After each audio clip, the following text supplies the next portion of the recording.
Difficulties around the secret place. Before I jump in, I was looking at my computer and looking right here, and I was like, oh wow, my hair is thinning. And I thought, you know what? I don't even care, because my identity is not in what I look like. So if you're like me and your hair is thinning, not a big deal. Okay, here we go. 30-something Genevieve just sat down with her warm cup of tea to spend time with the Lord. She got all situated with her pens and highlighters in order, grabbed her favorite pillow, and plumped it on her lap. She started off her secret place time with a quick prayer to the Lord, for she was excited to read where she left off in 1 Corinthians 13. Genevieve has not been in the Bible for a few days because she was busy taking care of her mom. Her kiddos were out back playing in the yard on a nice summer day, and her husband was downstairs working on the water softener. Genevieve is a very determined, strong-willed, yet kind woman. When she is studying the Bible, she wants to give her full attention, grab every morsel, and work really hard to do whatever it is that it is stating. She heads into chapter 13. Though I speak with tongues of men and of angels, but have not love, I become sounding brass or a clanging cymbal. Genevieve prayed, okay, Lord, that whole tongues thing, I will need you to help me with that. It just seems so weird to me. I don't get it. The topic of love, I get that a little more than the tongue situation, but I still need help with loving. Boy, do I ever. Just then, her little daughter ran in from being outside and needed a Band-Aid because her brother scratched her with a stick. Genevieve got up, grabbed a Band-Aid, and placed it on her little one's knee. Sammy then skipped off and ran back to play. Genevieve sat down and started reading again. And though I have the gift of prophecy and understand all mysteries and all knowledge, and though I have faith so I can move mountains but have not love, I am nothing. Genevieve continued in prayer. Oh, wow. Well, that was pretty direct. I just love that prophecy stuff, Lord. Faith to move mountains. What does that look like? Those things don't matter, though, if I have not loved. I do not realize that love was so important. Lord, again, help me to love.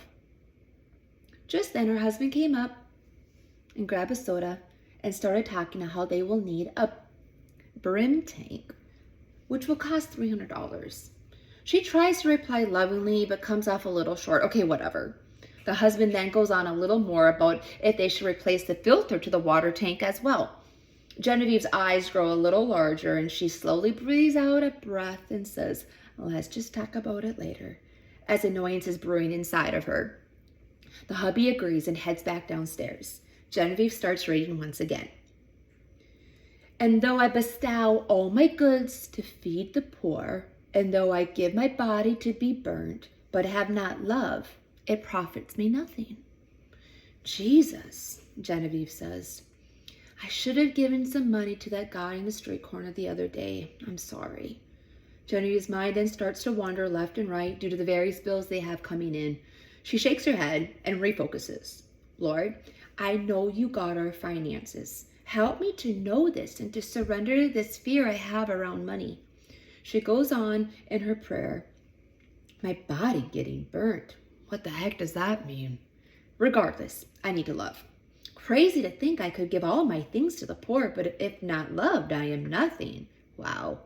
Suddenly, her son runs into the living room with tears in her eyes. Mom, sister said I was a meanie for scraping her with the stick, but that was an accident. Then she said she got the last Superman Band-Aid, and that was mine. Then she starts teasing me again. Genevieve gets up, consoles her son, and sends him on his way to go back and play. At this point, Genevieve was trying to keep her cool, yet had frustration and guilt for feeling the way she did. She continues to read. Love suffers long and is kind. Praying, Genevieve says, suffers long. That means patience, right? Lord, I think I'm pretty good in the patience category, but I could always use more of it. I think I handled myself pretty well with the kids in the hubby just now. Doorbell rings. Genevieve looks out the window. It's Miss Robinson from next door. You see, Miss Robinson is in her 80s and is a little cynical and does not know when to stop talking. Great, Genevieve thinks. She heads to the door, and about 20 minutes later, yes, 20 minutes, she sits back down. At this point, the blood pressure has risen. Genevieve takes a few deep breaths and starts to feel better. She continues to get back in the Word. Just then, a text came through of a picture of her best friend's new house she just bought. Genevieve knew to just wait and respond later, but she opened the text and wrote back, "That's beautiful, congratulations," as her insides are feeling the complete opposite of what she said. She looks down at her Bible and continues to read. Love does not envy. Well, crap. Lord, I don't know why I fall into that from time to time. I don't like being jealous. I don't mean to compare. She prays before reading on. Lord, help me to be happy for my good friend Lydia. I think you and I will need to do some work in this area of resentment. Let's do it later, though. I'm starting to get a little tired. Eyes back over to the Bible. Love does not parade itself. It's not puffed up. Genevieve thought, well, I wonder what that means, parade itself. I think I'll need to go look that up. Genevieve heads out to the internet to an online commentary for some insight. Internet is slow, very slow. The browser is circling and circling and circling. Are you serious? She thought. Roy, she yelled to her husband as she went downstairs with the intention to discuss about the router and modem that was supposed to be ordered a few weeks ago.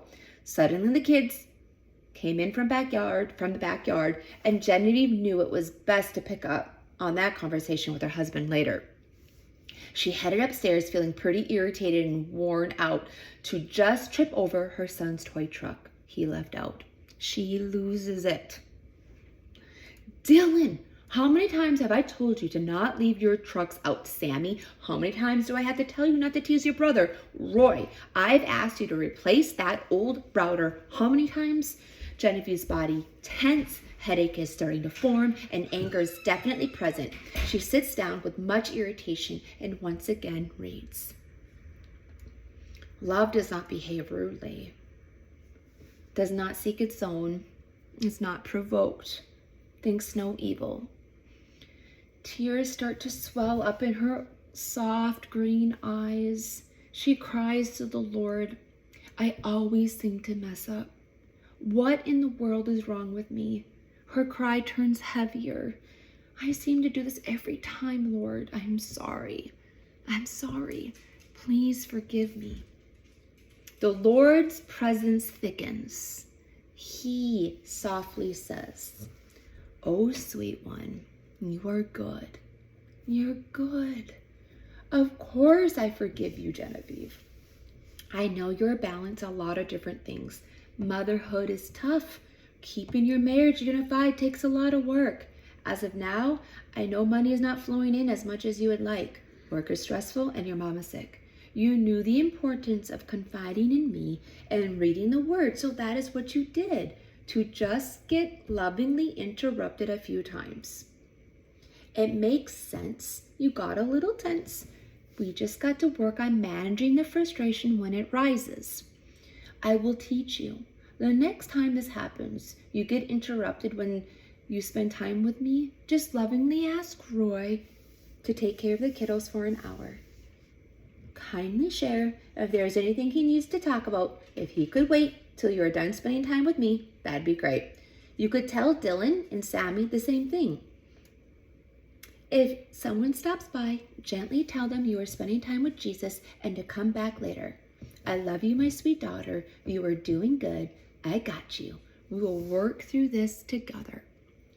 Genevieve humbly responds, Thank you, Jesus. That means a lot. I think I can be my own worst enemy. We need to work on that too.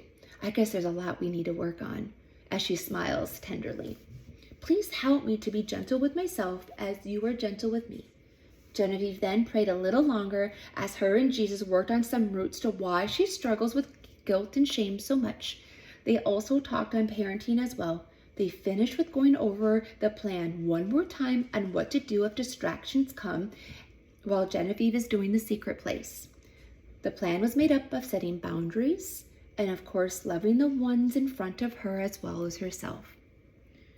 Some of you may feel like Genevieve. I know I do.